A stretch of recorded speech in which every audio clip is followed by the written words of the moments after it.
Good morning, all. Today we will pick up the next theme, that is your analysis of data. And as per your syllabus, we have retrieval and analysis of data.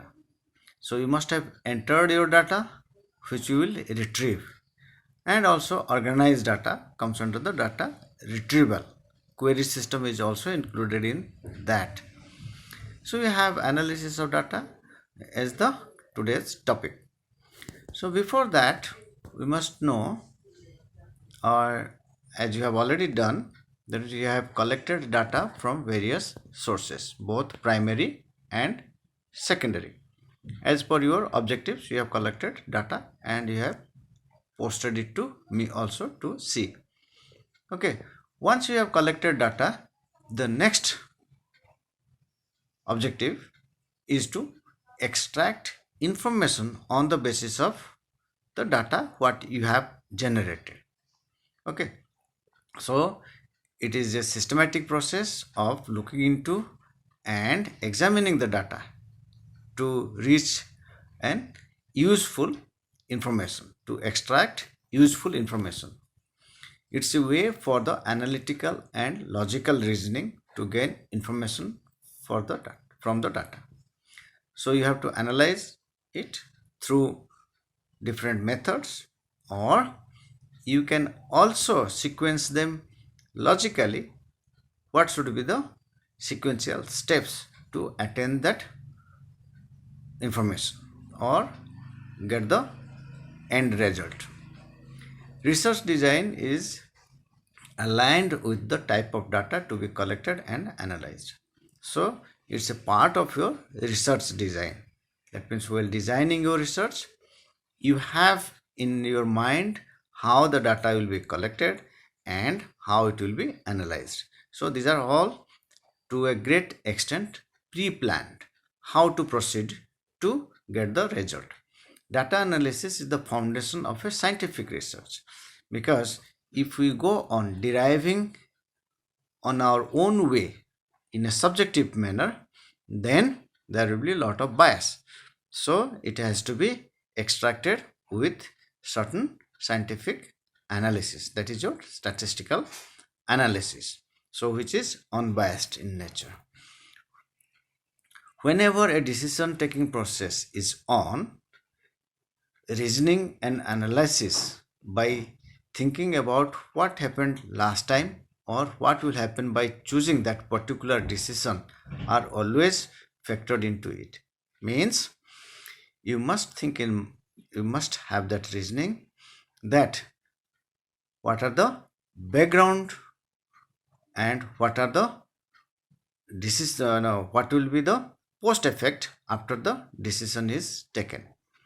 The science of analyzing large amount of data to explore the underlying patterns, trends, and some hidden insights from those data is called the statistical analysis. That means some mathematical procedures are used to find out the pattern which you cannot explore without running those analysis. Then what are the trends, whether it is progressing in a positive way or it is in a negative way. Then there are certain hidden things that we cannot derive by seeing the data or even the variables. So a statistical analysis helps in exploring and unearthing all those patterns, trends, and the hidden informations within the data sets. There are types of data analysis, many. So what are those? So text analysis, statistical analysis, diagnostic analysis, predictive analysis, prescriptive. Then, and you have already gone through the remote sensing and GIS. In the GIS, we have spatial analysis as well as the geostatistical analysis. These are different ways how the data is being analyzed. Okay, we will discuss only some of it, not all, which are required as per your syllabus. So data analysis process, if you see step by step, what is the data requirement gathering, collection of going to designing, and how and what extent you require data, what sort of data, that's the requirement. Then the actual process of data collection. Then data cleaning. I think you are now aware of how many times you have cleaned your data to get the best or data that can be processed, handled by the statistical softwares. Then actual data analytical processes, then data interpretation to get the inferences or get the result, then data visualization or the presentation. These are all part of it, but we will look into the data analysis part today. Okay, so as we know, when we go to the field, we talk of variables, parameters, and some are normally distributed, some are not normally distributed, where sometimes we take the value, sometimes we count them or the frequencies. So on those basis we have two types of tests basically. One is the parametric, that means the parameters which are assumed to be normal, that means normal distribution, they follow a normal distribution curve. Okay, the other one is the non-parametric test, where distribution, it's a distribution free test and nobody looks whether it is fulfilling the normal distribution or not. So if you look at the parametric, different parameters are tested. Say mean, you are taking all the values, adding them up, dividing by the number of observations, you are getting mean. That means actual values are being utilized. Same thing is for the standard deviation, mean minus how much is the original value, then you are following certain set of procedures and getting it. Then Pearson's correlation, where you are taking the original values, multiplying those and getting the correlation values after the actual process, whole process. Likewise, you have regression, t-test, ANOVA, ARIMA, all these. When you are talking of non-parametric test, you have the median. How you are getting the median? By 50%. Okay, so you are not taking actual values there. Thereby median, mode means how many times it has occurred, the maximum number of occurrence. So we are not taking the actual value in that consideration, but you are taking the position or the frequency. Then the correlation coefficient you are getting is from the Spearman's rho and the chi-square. Okay, all these are what? Non-parametric tests. Okay, so there are differences in it, so you must remember and utilize those in appropriate way. Then if we see the statistical procedures or the analytical methods available, we can divide them into descriptive statistics, inferential statistics, likewise. So descriptive statistics is basically analysis of data that helps to describe or show the data what we have in our hand in a substantially meaningful way. That means we can tell the characteristics of the population for that variable only. Then statistic derived are simply a way to describe the data available with us or we have collected. Say mean, okay, descriptive statistics. Then standard deviations, how much it is varying from the mean, that's also characteristics. If it is wide range, that means the standard deviation is high, that means it's the wide range. Okay, descriptive statistics do not allow to make conclusions beyond data, because it is only handling those data sets. The n number of data is used. You cannot say beyond that n number of data. Okay, it does not help in drawing conclusions regarding any hypothesis that might have been put forth to test. So while you have many objectives, there are hypotheses too. Hypothesis means there should be a explanation for the causal relationships, whether you are going to accept that causal relationship, cause and effect relationship, yes or no, whether you accept it or do not accept it. or the reject it. So that is why descriptive statistics are not useful in accepting or rejecting hypothesis. So what you have in the descriptive statistics, like measures of central tendency, mean, median, mode. Mean is parametric, median, mode are non-parametric, but both show the central tendency. That means that will be within the data range, showing some characteristics of the data set. Okay, then measures of spread like variance, standard deviation, skewness, kurtosis. Okay, so all these are describing the data. That means the characteristics of the population. That means again the variable as the characteristic of the population. So in the Excel you have functions like average, median, mode, standard deviation is equal to average, that's for the mean, is equal to median for the median, is equal to mode, that's for the mode, then the standard deviation. Likewise, in the SPSS you have mean, standard deviation, variance, range, standard error, skewness, kurtosis.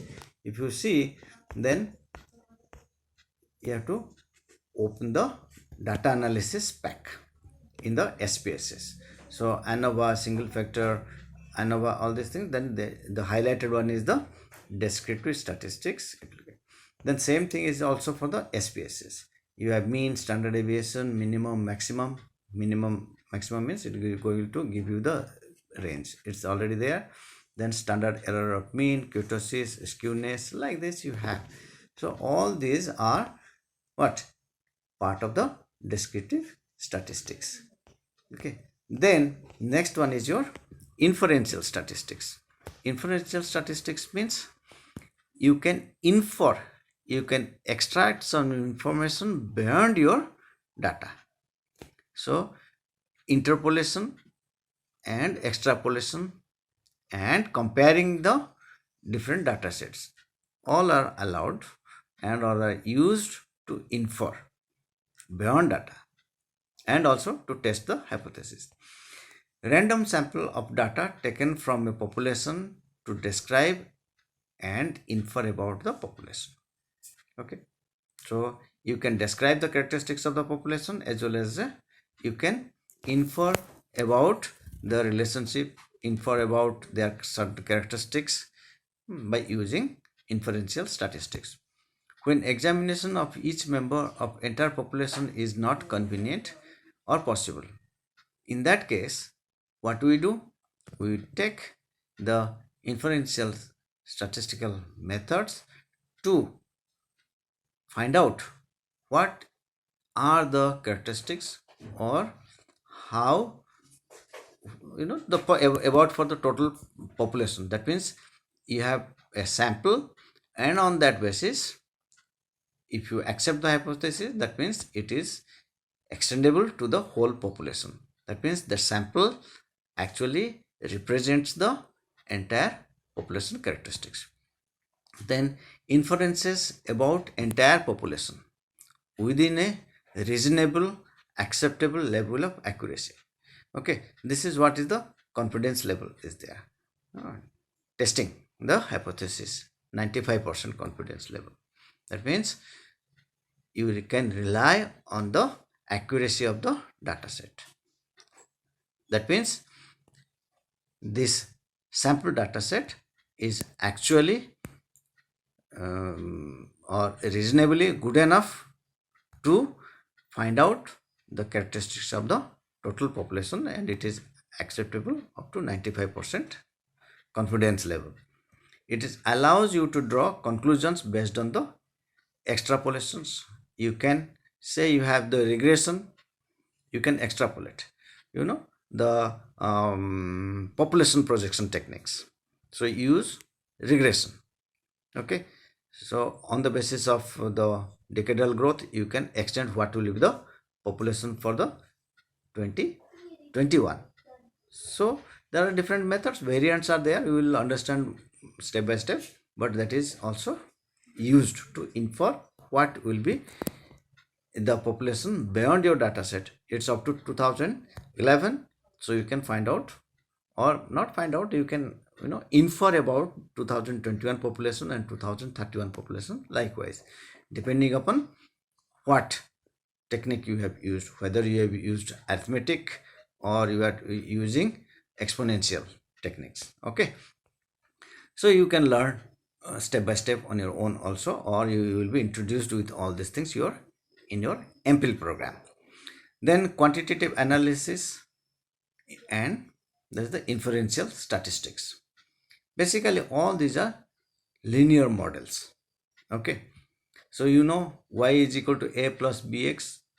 You use the most or the simplest regression equation. You have y is equal to a, that is your intercept, and b, that is your slope or regression coefficient. Then at the end you have some error e. If you remove that error, then that y will be your predicted value. So again it is inference. That will be that's basically used in the regression. You can extend it up to what? Polynomial, exponential regressions, but it's basically linear model. You can condense it. So exponential, you can condense it to linear by using what? The logarithms. Okay, then two group comparisons, the t-test. So you have post treatment group and pre-test group. So the outcome differences can be tested, whether they belong to similar